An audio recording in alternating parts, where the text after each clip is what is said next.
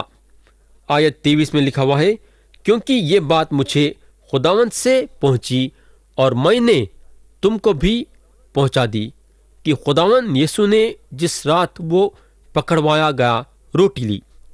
بعضی وقت لوگ بولتے ہیں ان لوگاں خداوند کا میز اس طریقے سے جماتے ہیں جس طریقے سے خداوند اپنے شاگردوں کے ساتھ منائے تھے۔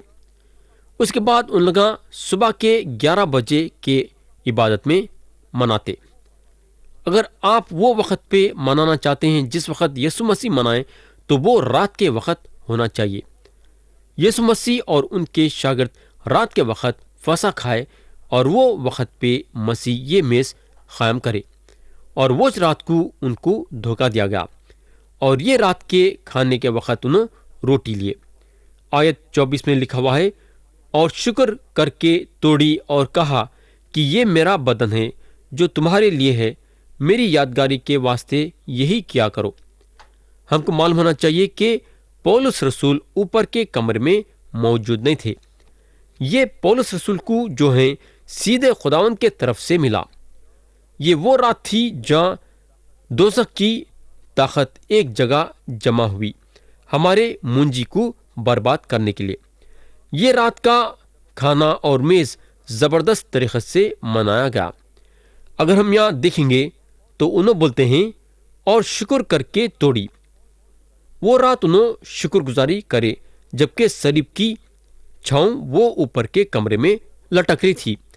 گناہ جو ہے وہ اوپر کے کمرے میں کھٹکا رہا تھا، اور انہوں شکر کرے، انہوں خدا کی شکر گزاری کرے۔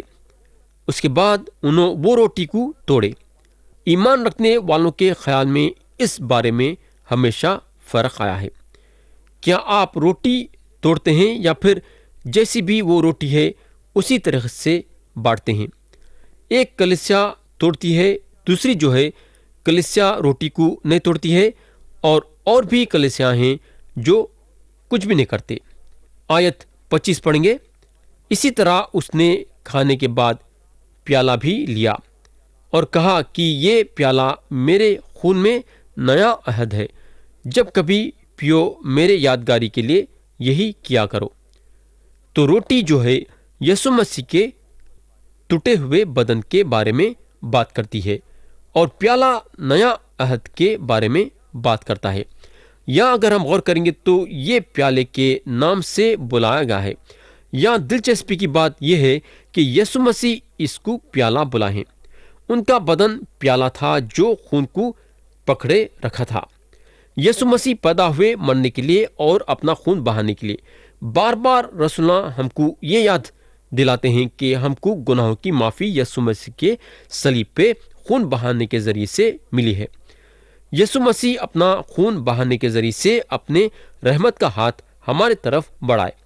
انہوں جنت کا دروازہ پیچھے سے کھول کے ہم کو اندھیرے کے آڑ میں جنت میں نہیں لے رہے، انہوں ہم کو سامنے کے دروازے سے لائے ہیں، ایک بیٹے کے حیثیت سے، کیونکہ گناہ کی قیمت دی گئی۔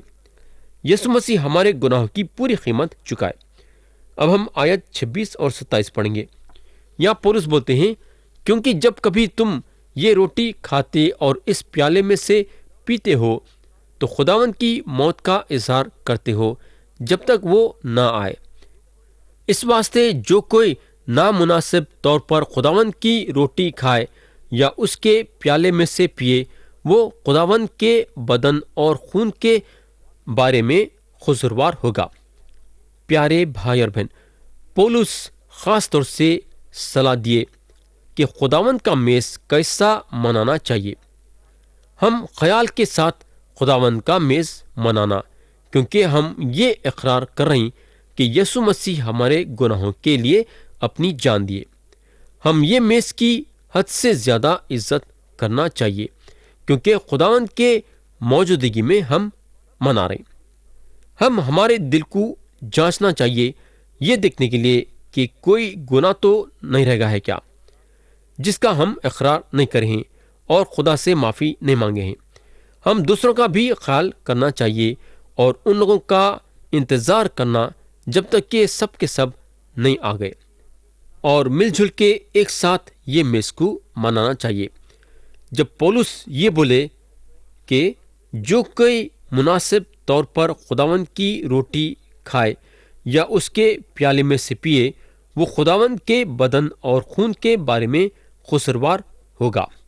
تو انہوں کلیسیا کے ممبروں سے بات کر رہے تھے جو ہڑبڑی کر کے روٹی کھا رہے تھے اور پیالے میں سے پی رہے تھے اور بغیر مطلب جانے کے یہ کر رہے تھے۔ تو جو بھی ایسا کر رہا تھا تو مسیح کے بدن اور خون کے بارے میں قصوروار ہو رہا تھا۔ اس کا مطلب یہ ہے کہ مسیح کی قربانی کی عزت کرنے کے بجائے وہ لوگوں کے ساتھ حصہ بانٹ رہے تھے جو یسوع مسیح کو قصوروار ٹھہرا کے صلیب پہ چڑھائے۔ ہم کو معلوم ہونا چاہیے کہ کوئی بھی مناسب نہیں ہے مسیح کے میز کے لیے۔ ہم سب گنہگار ہیں جو فضل کے ذریعے سے نجات پائے ہیں، اس لیے ہم مسیح کے میز میں شامل ہونے سے پہلے اپنے اپنے دلوں کو جانچنا اور اپنے دل میں دیکھنا کہ کوئی گناہ رہ گیا ہے جس کا ہم کو خدا کے سامنے اقرار کر کے خدا سے معافی مانگنا ہے۔ اگر ہم بے عزتی کے ساتھ خداوند کے میز میں شامل ہوں گے تو خدا ہم کو قصوروار ٹھہرانے کے لیے پیچھے نہیں ہٹیں گا۔ تو یہ بات کا خیال کرنا ہم سب کے لیے ضروری ہے۔ تو میں کلام کو ختم کرنا چاہوں گا یہ دعا کے ساتھ کہ خدا ہم سب کو آج کے کلام کے ذریعے سے برکت دے، یسوع مسیح کے پیارے اور بلند نام میں آمین۔